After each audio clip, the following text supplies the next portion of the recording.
The key was cold.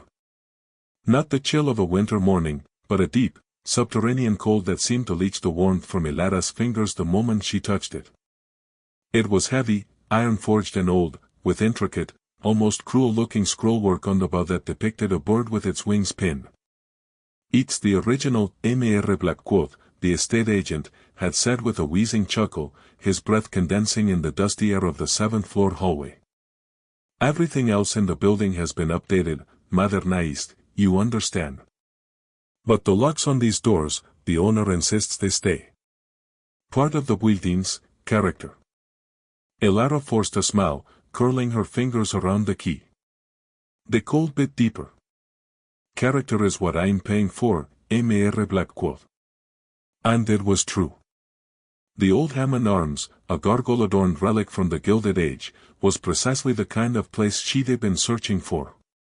It wasn't just an apartment, it was an escape. A place to be still, to be quiet, to finally outrun the noise that had been chasing her for a year. The noise of the city, the noise of her failed relationship, the incessant, internal noise of her own anxiety. Here, in this cavernous building with its thick stone walls and hushed, carpeted corridors, silence was a commodity. And room 7B, at the very end of the hallway, promised to be the quietest of all. It's been unoccupied for some time, Blackwood added, his eyes skittering away from the dark, polished wood of the door. It was a man constructed of angles and pallor, his suit hanging off him like a shroud. A bit musty. But the space is unparalleled. High ceilings, original fireplace, a view of the old courtyard. You're an artist, you said? A writer? A restorer, Elara corrected softly. I fix old things. Books, documents. Ah, he said, the sound like a dry leaf crumbling. Then perhaps you'll feel right at home. She slid the key into the lock. The mechanism turned not with a sharp, modern click, but with a deep, resonant thunk that seemed to travel through the door itself and into the floorboards. It was the sound of something heavy settling, something ancient being awakened. The door swung inward on silent, well-oiled hinges. The first thing that struck her was the smell. Not the mustiness Blackwood had warned of, but a dry, papery scent, like a long-sealed library, underpinned by the faint, clean aroma of old wood and cold ash. The second thing was the light. The afternoon sun should have been streaming through the large, arched window on the far wall, but the room was bathed in a muted, grey-gold light, as if the very air within was thicker, resistant to illumination. And the third thing was the silence. It was absolute. The distant hum of traffic from the street below, the muffled sounds of other tenants that had followed them down the hall, all of it vanished the moment she crossed the threshold.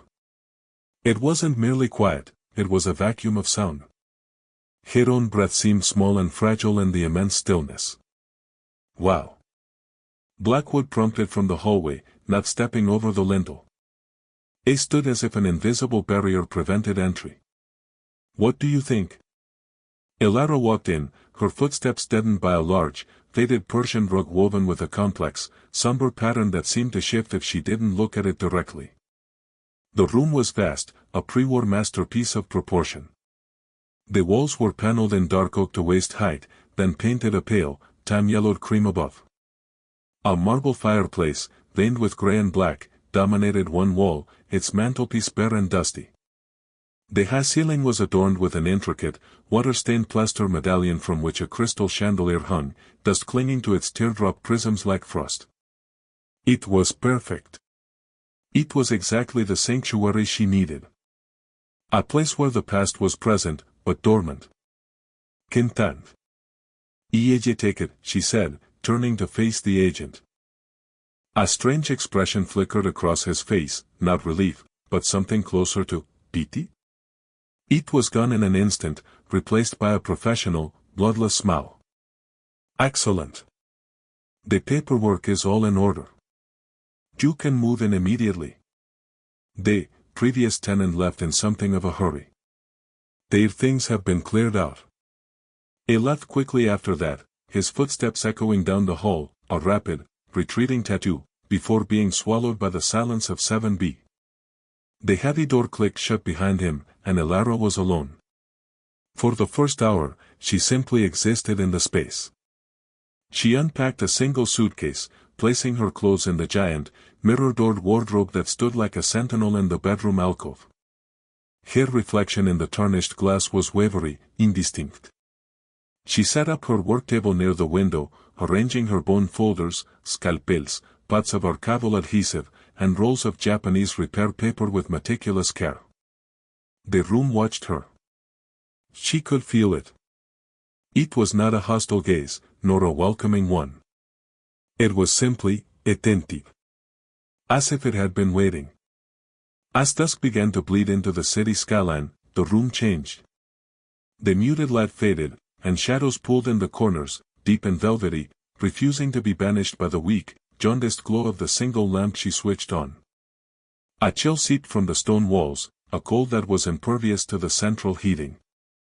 She decided to light a fire. The fireplace was clean, as if recently swept. She found a basket of dry, seasoned logs and kindling neatly stacked beside it. It felt like a courtesy, a welcoming gift from the previous tenant, though Blackwood had said the room was vacant for years. The fire caught easily, the flames licking hungrily at the wood. They should have crackled and popped, filling the silence with a comforting, domestic rhythm. But they didn't. They burned in near total silence, the flames twisting and dancing without a sound. It was like watching a film with the volume turned off. A shiver, unrelated to the cold, traced a path down Elada's spine. She pulled her cardigan tighter and turned to her work, determined to ignore the strangeness. She had a project, a Victorian-era diary, its leather binding broken, its pages fragile as moth wings. The meticulous work of restoration usually calmed her, pulling her into a focused trance where time and worry lost their meaning. But tonight, her focus wouldn't hold. Her eyes kept straying from the delicate, spidery script to the room around her. The shadows thrown by the silent fire seemed too still. They didn't flicker and dance with the flames, they clung to the walls and floor like stains. And then she saw it. Out of the corner of her eye, a movement in the armchair by the fireplace. The large, winged armchair upholstered in faded green velvet. It was empty. She was sure of it. But for a split second, she had seen the impression of a shape, a subtle depression in the cushion, as if someone had just risen from it. Her heart hammered against her ribs. It's fatigue, she told herself, the mantra of familiar comfort. The move, the stress. Your mind is playing tricks. You're looking for problems where there are none. She forced her attention back to the diary, to the words of a woman long dead. The entry was from October 31st, 1898. The stillness in this house is a living thing, the woman had written. It sits in the corners and watches with dusty eyes. Sometimes, I think it breathes when I am not looking. Arthur says I am fanciful, that the coal smoke makes me melancholy. But he does not feel it as I do. The weight of the quiet. Elada's blood ran cold. She looked up, her gaze sweeping the room. Nothing. Just the silent fire, the stagnant shadows, the immense, waiting quiet. A coincidence, of course.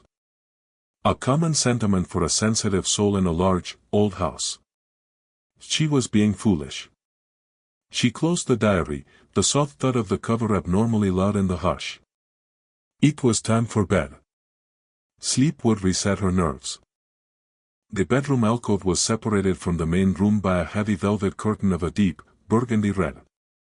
She drew it closed, creating a small, dark sanctuary.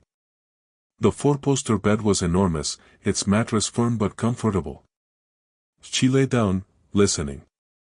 There was nothing to hear. No distant sirens, no plumbing groans, no footsteps from the apartment above. The silence was a physical pressure on her eardrums.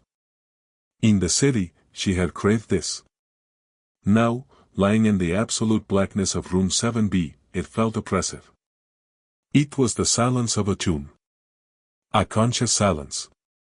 She must have fallen asleep, because the sound that woke her was so alien, so starkly out of place, at her eyes snapped open in instant, primal terror. It was the sound of a page turning.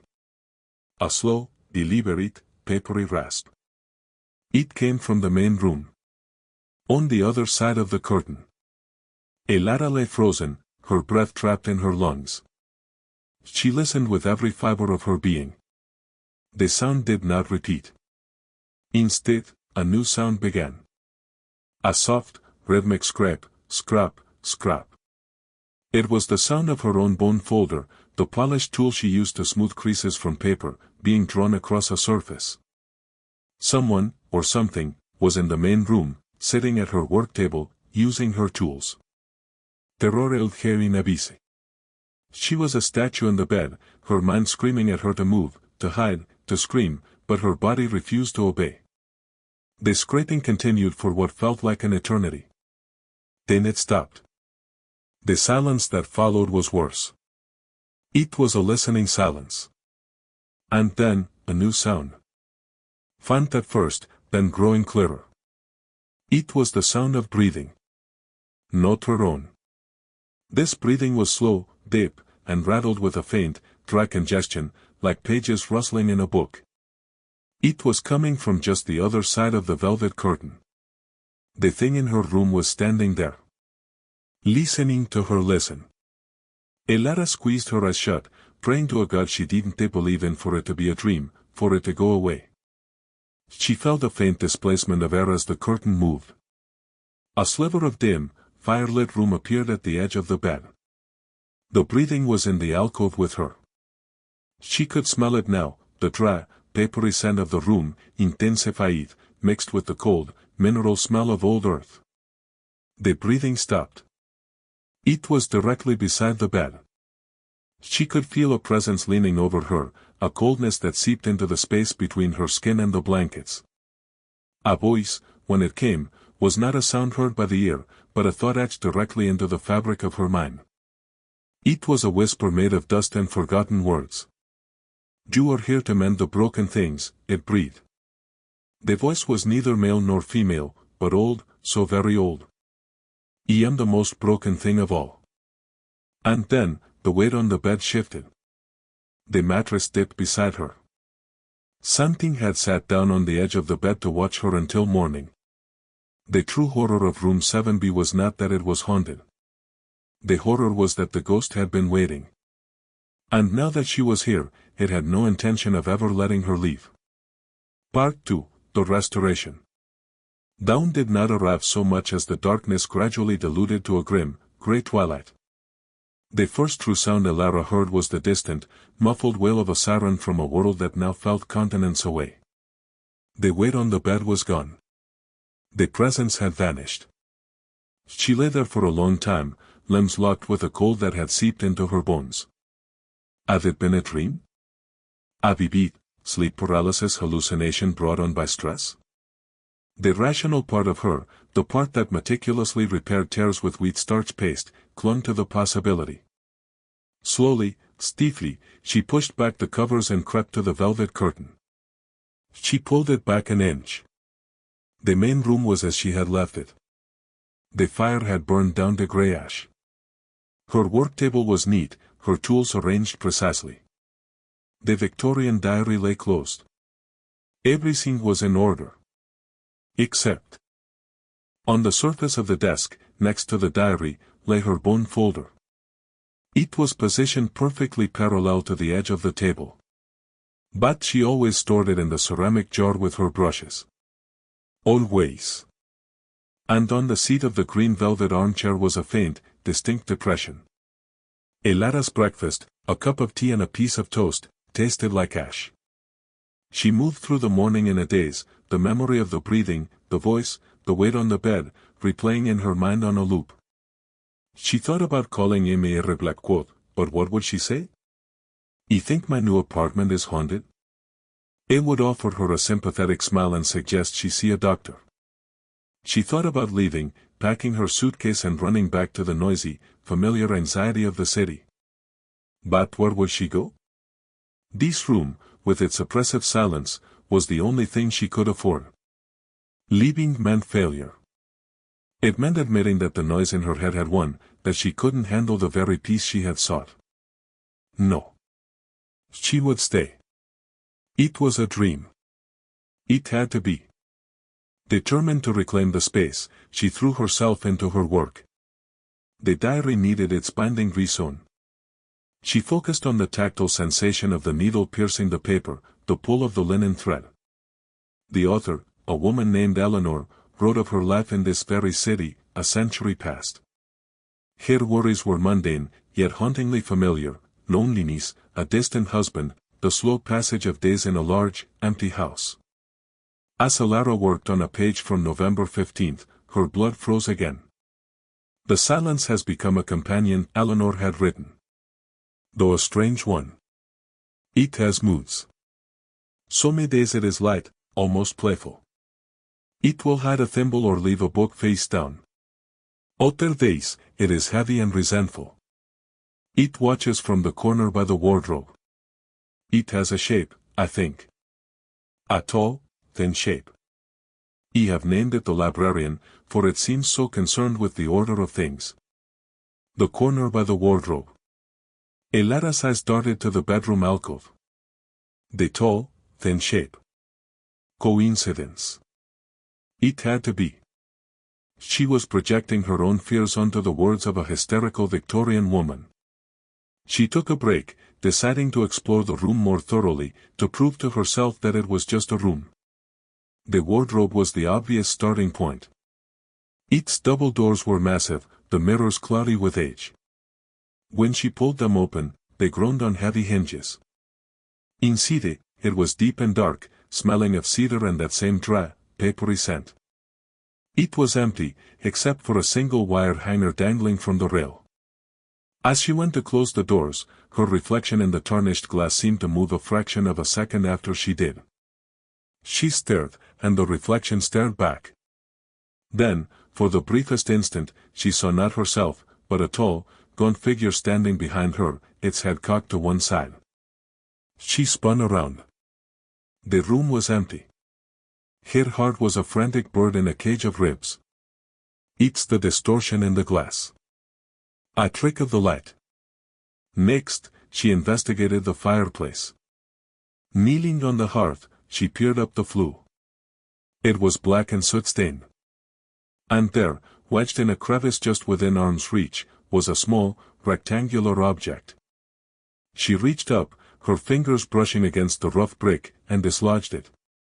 It was a photograph.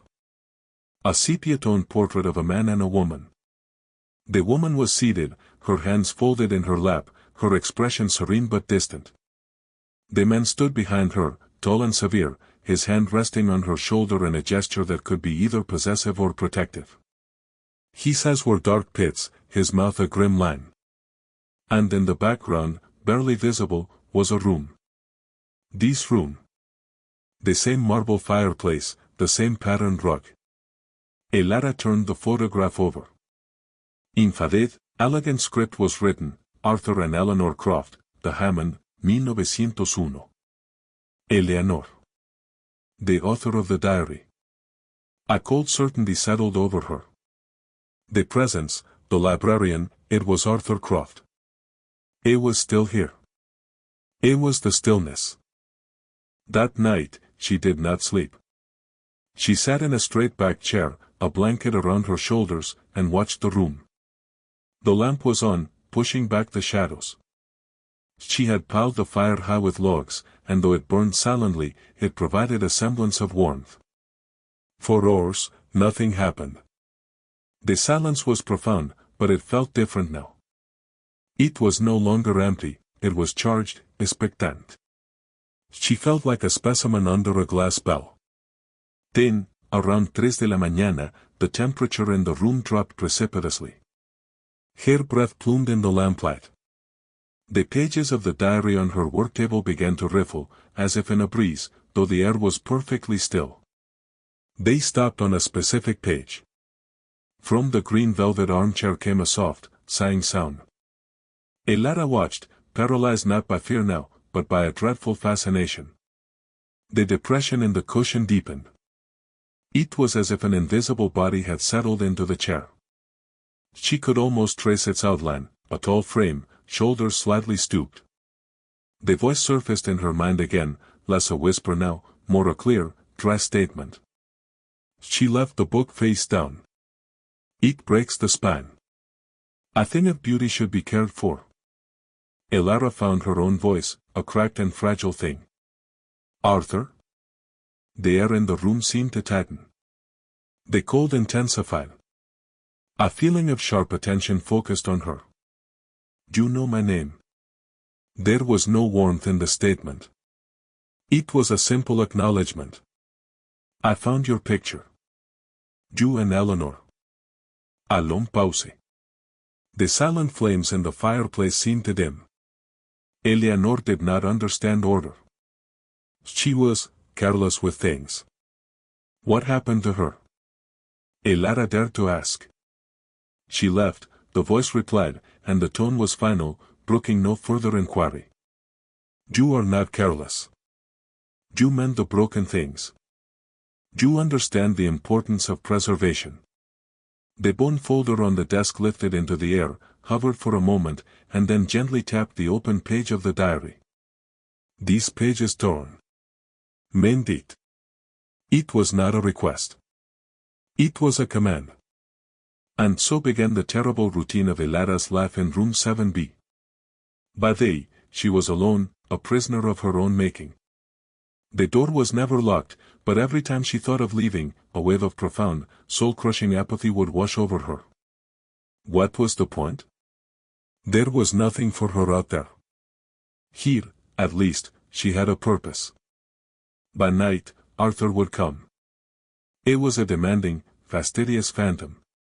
He would direct her work, pointing out flaws she had missed, insisting on a perfection that was maddening. He had strong opinions on paper grain, on the appropriate shade of ink for repairs. He was a curator of his own museum, and she was his live-in conservator. She began to change. The silence of the room seeped into her. She stopped speaking aloud. She moved through the space like a ghost herself, her footsteps making no sound on the rug. She lost weight. Her reflection in the wardrobe mirror grew thinner, pale, her eyes large and shadowed. Sometimes, she would see another reflection standing beside hers, a tall, dark shape. They would look at each other, prisoner and warden, and a strange, cold companionship would settle over her. She started finding things. A single, jet-black hairpin on the mantelpiece. A man's signet ring, cold as ice, in a drawer she was sure she had emptied. Artifacts of Arthur's life, or perhaps of Eleanor's. It would often direct her to them. Look behind the loose brick in the fireplace. There is a box. She did as she was told. The small, metal box contained a bundle of letters tied with a faded ribbon. Eleanor's letters. To a sister. They spoke of her fear of Arthur, of his obsession with order, of his coldness. He loves his possessions more than he loves me, she wrote in one. He says I am his most prized possession, but I feel like a book on a shelf, to be taken down and admired only when the mood strikes him. The silence he cultivates is a cage. Elara read these words, and a spark of her old self, the self that feared cages, ignited.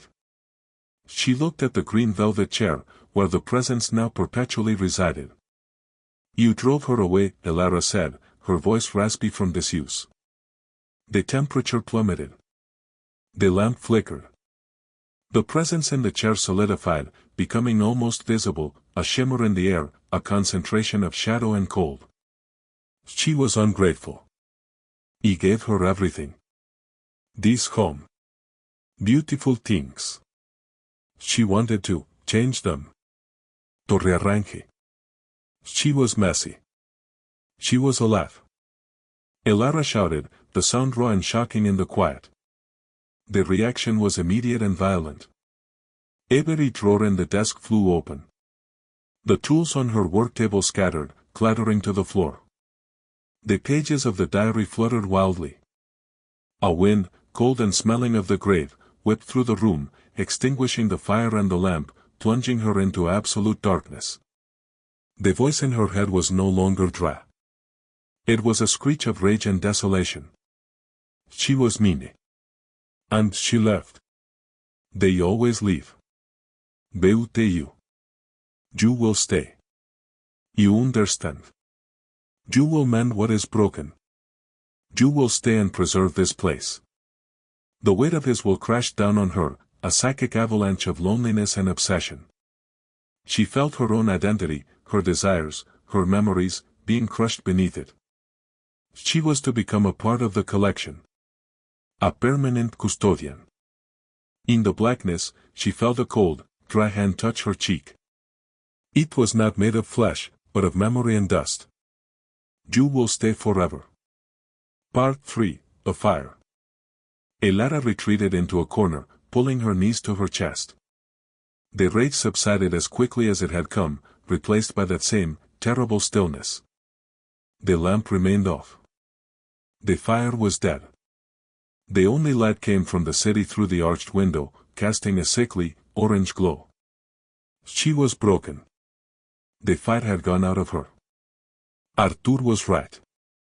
There was no escape. This room was her world now. Her purpose was to maintain it, to keep it silent, perfect order. She was just another object here, like the chair or the rug.